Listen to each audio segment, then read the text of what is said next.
এলাকার মাটি ছুঁয়ে আমি কিরা কাটতে আসি, আমি কেউ রে আমি লোন দেবো না। ওটা মাটি দেওয়া, ওটা কুত্তার।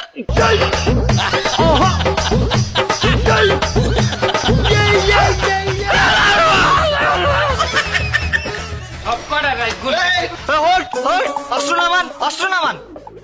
আরে পকেটে না, অস্ত্র নামান। আমি আপনি দিনে দুপুরে গেলে অস্ত্র লইয়া রাস্তায় ঘোরেন, মানুষের হয়রানি করতে আছেন। আপনি তো একজন সন্ত্রাসী মিয়া। না না না না না স্যার, আমি সন্ত্রাসী না। না, আপনি সন্ত্রাসী না, আপনি এলাকার জামাই। আপনার হাল্লা গোলাকে দুলাভাই খেলেন না। আমি জামাই টামাই না, আমি একজন সমিতি আলা, সমিতির অফিসার, এলাকায় কিস্তি উঠাইতে আসছি স্যার। তা কিস্তি তুলতেছেন, আপনি এত অস্ত্র কিনলে গিয়া? জীবনে অনেক খাতা কলম লইয়া তার মানের কাছে কাছে আসছি, কেউ কিস্তি দেয় না, কেউ কিস্তি দেয় না। বাবারে সোনারে, বাবা গো, কাকু, বাতিজা, মা গো, কত কিছু যে বলাইছি, সোজা কথা গিয়ে ওঠে না।